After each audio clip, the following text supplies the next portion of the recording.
2013, année impaire, absence de grands événements sportifs, mais l'Afrique n'a pas chômé pour autant. Nous sommes le 19 janvier à Johannesburg. 16 équipes du continent s'apprêtent à entamer la CAN 2013.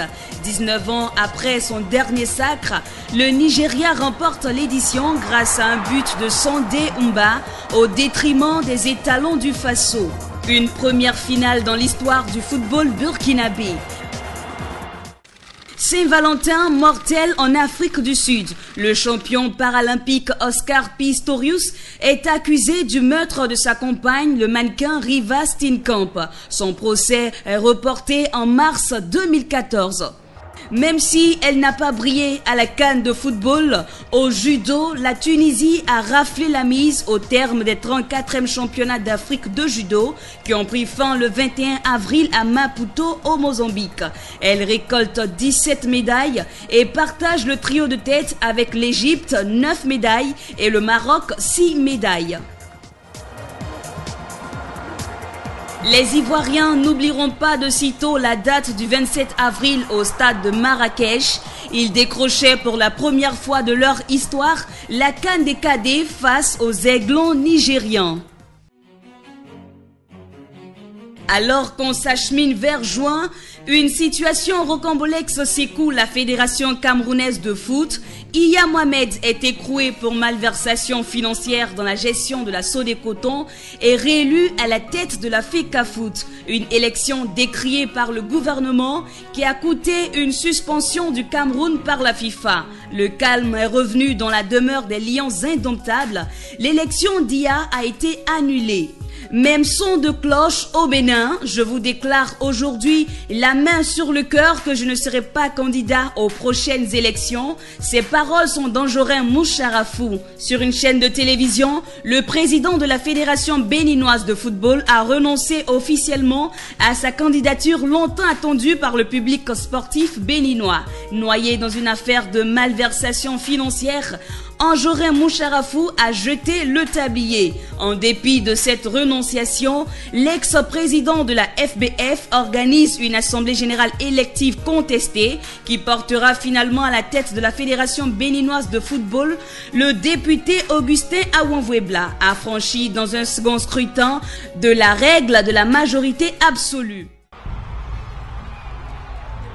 Au grand rendez-vous de l'athlétisme tenu à Moscou du 10 au 18 août, les Africains ont marqué de leur empreinte ces différentes pistes, raflant 30 médailles. La sprinteuse ivoirienne Muriel Auré, sur l'épreuve phare du sprint, décroche 2 médailles d'argent sur les 100 et 200 mètres. Kenyans et Éthiopiens ont enlevé les épreuves de fond et de demi-fond avec la reine Tirunesh Dibaba, Messere Defar et la marathonienne Kiplaga. Le français Teddy Tambo obtient le titre de champion du triple saut. Le roi du sprint, Usain Bolt, sans surprise, a encore fait parler la poudre. 3 médailles d'or à son actif au 100, 200 et 4 fois 100 mètres relais. Usain Bolt qui n'est pas aussi royal que d'habitude, mais quand même 19,66 à l'arrivée devant Warren Weir. Est-ce qu'il est allé au maximum de ses possibilités? C'est la question en tout cas. Abidjan, capitale du basketball masculin africain, à l'occasion de la 27e édition de l'Afro-Basket du 20 au 31 août au Palais des Sports de Treichville. 11e sacre pour les Angolais grâce à leur victoire 57-40 face à l'Égypte.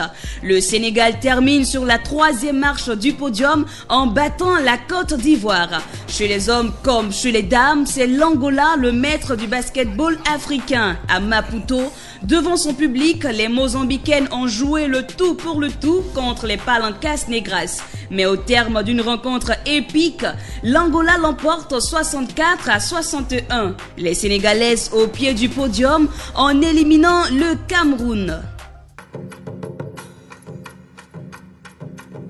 L'actualité sportive africaine en 2013, c'est également la défection de 26 sportifs et athlètes africains aux Jeux de la francophonie à Nice. Du 7 au 15 septembre, 13 sportifs congolais, 7 artistes djiboutiens et 6 ivoiriens ont pris la poudre d'escampette. Les amoureux de la petite balle ont également vibré du 3 au 13 octobre à l'occasion de la 35e édition des clubs champions de handball. L'équipe du Petro Atlético de Luanda a conservé son titre continental des clubs champions en battant Primeiro de Agosto, un autre club angolais. En homme, c'est l'Espérance de Tunis le nouveau champion après sa victoire sur Al Ahly d'Égypte. À chaque pays sa discipline phare. Au Burkina, le cyclisme n'a plus de secret pour les étalons. Abdul Aziz Nikema, ce coureur burkinabé, a enlevé le maillot jaune de la 27e édition du Tour du Faso, signant ainsi la 13e victoire burkinabé dans l'épreuve, plus qu'aucune autre nation. Au mois de novembre, le Nigeria est rentré dans la légende de la Coupe du Monde des moins de 17 ans aux Émirats Arabes Unis en battant le Mexique 3-0. Le Nigeria devient ainsi le premier pays à remporter 4 fois le mondial des moins de 17 ans. Restant en novembre, Abidjan accueillait la Coupe du Monde de Taekwondo par équipe du 28 au 30. Une Coupe du Monde réussie pour les tireurs ivoiriens qui remportent 2 médailles, une en argent et en bronze. Super mois de décembre pour Yaya Touré. L'Ivoirien a été élu meilleur joueur africain de l'année 2013 par BBC. Il succède ainsi au Zambien Christopher Katongo. Terminons cette rétrospective par le tirage au sort du mondial brésilien. Les 5 nations africaines connaissent des fortunes diverses. Les Ivoiriens, Nigériens s'en sortent avec un tirage clément. L'Algérie devra se frotter à la Russie, la Belgique et la Corée du Sud. Par contre, le tirage est rude pour le Ghana et le Cameroun qui devront sortir le grand jeu devant de grandes nations de foot comme le Brésil, le Portugal et le Mexique. Voici un condensé des faits marquants du sport africain. Bonne année 2014 à vous et rendez-vous en janvier à Johannesburg pour le CHAN 2014. D'ici là, restons connectés à Africa TV, la chaîne panafricaine d'information.